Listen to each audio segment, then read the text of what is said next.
আমাদের প্রত্যেকেরই স্বপ্ন থাকে পুরো পৃথিবীতে ভ্রমণ করার।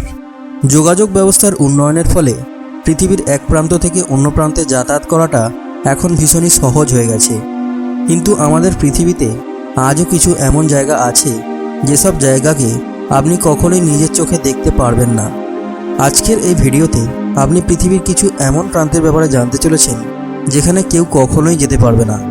তাই প্লিজ ভিডিওটিকে শেষ পর্যন্ত দেখুন, এবং আপনি যদি এখনও চ্যানেলটিকে সাবস্ক্রাইব না করে থাকেন তাহলে প্লিজ সাবস্ক্রাইব করে বেল আইকনটি প্রেস করুন, যাতে নতুন ভিডিও নোটিফিকেশান আপলোড হওয়া মাত্রই আপনার কাছে পৌঁছে যায়। তো চলুন শুরু করা যাক।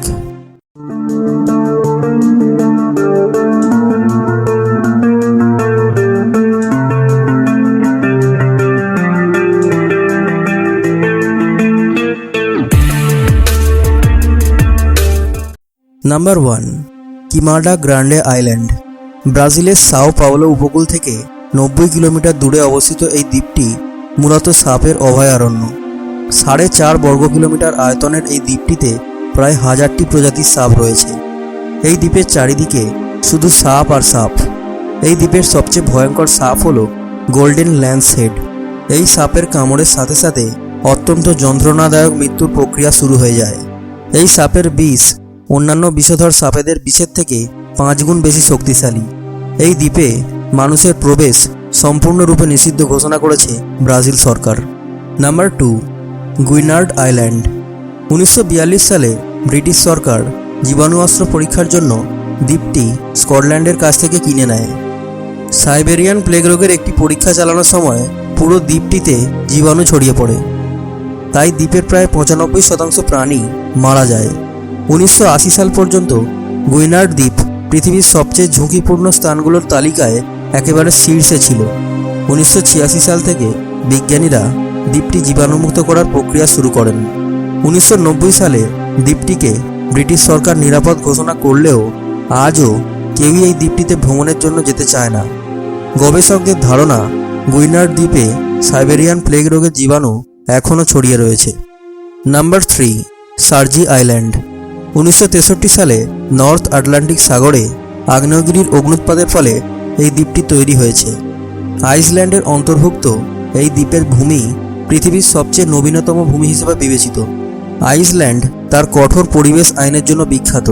এই নতুন দ্বীপটির ক্ষেত্রেও তার ব্যতিক্রম হয়নি।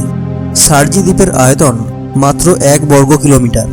নবগঠিত এই দ্বীপের জীববৈচিত্র্য এবং প্রাকৃতিক বাস্তু সংস্থান যাতে কোনোভাবেই ক্ষতিগ্রস্ত না হয়, সেই জন্য দ্বীপটিতে ট্যুরিস্ট এমনকি বিজ্ঞানীদেরও প্রবেশ সম্পূর্ণভাবে নিষিদ্ধ। Number 4, Poveglia island. ইটালির এই দ্বীপটি পর্যটকদের জন্য সম্পূর্ণভাবে নিষিদ্ধ। এই দ্বীপটির ইতিহাস ভীষণই করুণ। 1600 শতকের প্লেগ মহামারীর সময় ভেনিসের অসংখ্য প্লেগ আক্রান্ত রোগীকে এই দ্বীপে নির্বাসনে পাঠানো হয়, এবং এইসব রোগীদেরকে একসাথে আগুনে পুড়িয়ে ফেলা হয় যাতে তাদের রোগ অন্যদের ছড়াতে না পারে।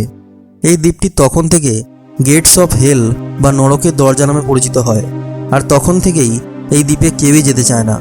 এমনকি এই দ্বীপে যাওয়ার জন্য কোনো নৌকাও পাওয়া যায় না। Number 5, north sentinel island. বঙ্গোপসাগরে অবস্থিত আন্দামান দ্বীপপুঞ্জের অংশ হল উত্তর সেন্টিনেল দ্বীপ। এই দ্বীপটি কাগজে কলমে ভারতবর্ষের অন্তর্ভুক্ত। উত্তর সেন্টিনেল দ্বীপের বাসিন্দারা বাইরের জগতের কারোর সাথে যোগাযোগ করতে চায় না। বিজ্ঞানীদের মতে দ্বীপটির বাসিন্দারা প্রায় 60,000 বছর ধরে অন্য সকল সভ্যতা থেকে বিচ্ছিন্ন রয়েছে। এই দ্বীপে বাইরের কেউ প্রবেশ করতে গেলে ওখানকার বাসিন্দারা তীর এবং বল্লম ছুঁড়ে মারে। ভারত সরকার এই দ্বীপে বাইরের কারোর প্রবেশ সম্পূর্ণরূপে নিষিদ্ধ ঘোষণা করেছে। ভিডিওটি ভালো লাগলে ভিডিওটিকে লাইক এবং শেয়ার করবেন, এবং অবশ্যই কমেন্টে জানাবেন যে আপনার ভিডিওটি কেমন লেগেছে। এবং এই রকমই ইন্টারেস্টিং ভিডিও বারবার দেখার জন্য প্লিজ চ্যানেলটিকে সাবস্ক্রাইব করে বেল আইকনটি প্রেস করবেন। Thanks for watching.